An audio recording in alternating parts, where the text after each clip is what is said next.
In 1870, the window screen had not yet been invented. In the summer, the windows were open and the insects flew back and forth between the outdoor animals and the indoor dining table. It is said that the national bird of the United States in the 19th century was the housefly. While the railroad connected the cities, there were horses on every urban street. Within the cities, steam power was not practical, so everything was hauled by horses. The average horse produced 20 to 50 pounds of manure and a gallon of urine daily, applied without restraint to stables and streets. The daily amount of manure worked out to between 5 and 10 tons per urban square mile, all requiring disgusting human labor to remove.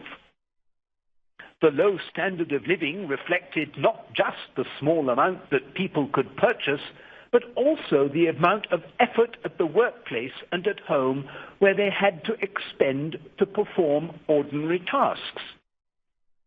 Life expectancy was only 45 years in 1870, compared to 79 years recently. Why? Infant mortality resulted from poor sanitation, water-transmitted diseases, and contaminated milk. The first attempts at urban sanitation infrastructure emptied the waste into the rivers, because there was a theory at that time that rivers were self-cleaning. And there were further causes of low life expectancy: hard physical labor and work-related injuries. In 1900, 13,000 people died in railroad deaths, about a quarter of them railroad employees. And others included both passengers, because boilers would blow up, or pedestrians run down by the railroad. There was also violence and lynching. A crude measure can be developed regarding the quality of work. A uniform set of occupational definitions goes back to 1870. One can go through the list and label each occupation as relatively pleasant or unpleasant. Unpleasant jobs include farming, farm laborers, blue-collar workers, urban laborers, and household servants. Relatively more pleasant were such occupations as sales and clerical work, or professionals and managers. By this classification in 1870, 87% of the jobs were unpleasant. But by 2010, only 22% were unpleasant. Each job in the unpleasant category, however, has changed in character towards improved working conditions. In 1870, farmers pushed a plow behind a horse.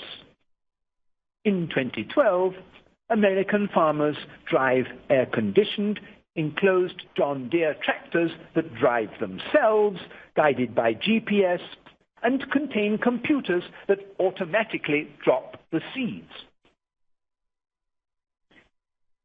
Inventions of the second stage, living and working conditions, particularly in urban America, within half a century, therefore eventually complete in the century following 70. The inventions can be grouped into 5 categories. 1, electricity and all its spin-offs. 2, the internal combustion engine and all its subsidiary improvements, right up to the interstate highway system, running water, indoor plumbing, and central heating. 4, rearranging molecules, including everything to do with petroleum, chemicals, plastics, and pharmaceuticals, and finally, the set of communication and entertainment devices invented within a remarkable short period between 1885 and 1900, including the telephone, the phonograph, popular photography, radio, and motion pictures. The effects of these inventions and sub-inventions can be grouped by the particular impact they had on animal and human effort. Motor power replaced animal power. To maintain a horse every year cost approximately the same as buying the horse. Imagine today that for your $30,000 car, you had to spend $30,000 every year on fuel and repairs. That's an interesting measure of how much efficiency was gained from replacing the horses.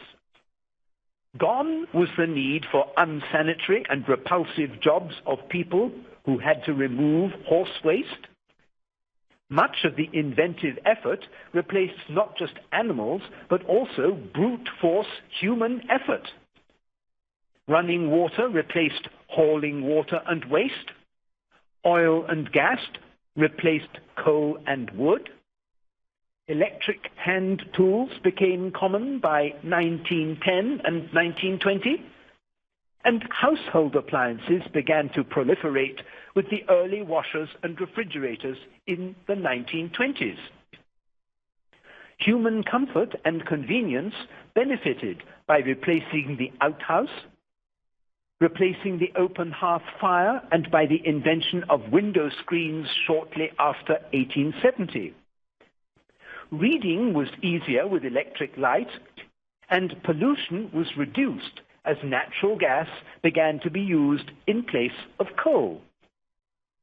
Shopping, which in 1870 was heavily dominated by monopolistic local general stores in rural areas, was gradually replaced by department stores, supermarkets, and mail-order catalogs.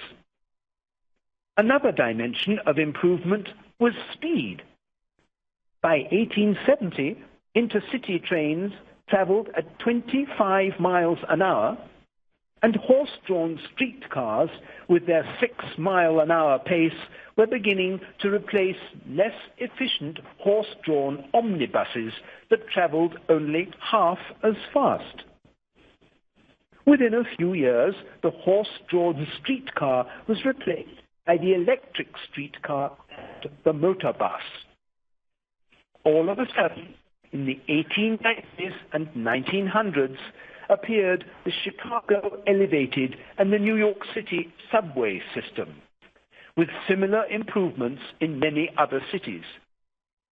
None of the transportation inventions of the 1870-1900 period were more important than the automobile. Prior to its invention, there was almost no chance for travel by working-class families either from the farm to the city or from the city to the countryside. Ownership of horses and carriages was a privilege limited to the rich and the elite.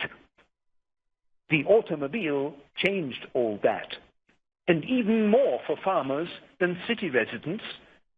By 1926, fully 93% of Iowa farmers owned motor cars.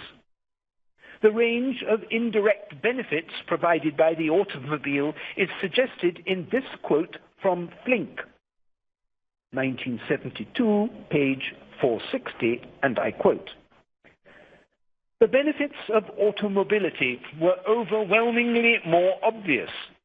An antiseptic city, the end of rural isolation, improved roads, better medical care, consolidated schools, expanded recreational opportunities, the decentralization of business and residential patterns, a suburban real estate boom, and the creation of a standardized middle-class national culture."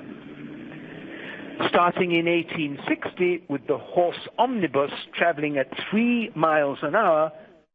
Suddenly, by 1904, the express trains of New York's IRT subway line were traveling between stops at 40 miles an hour. And by 1940, the Chicago North Shore Railroad traveled between stops at 80 miles an hour.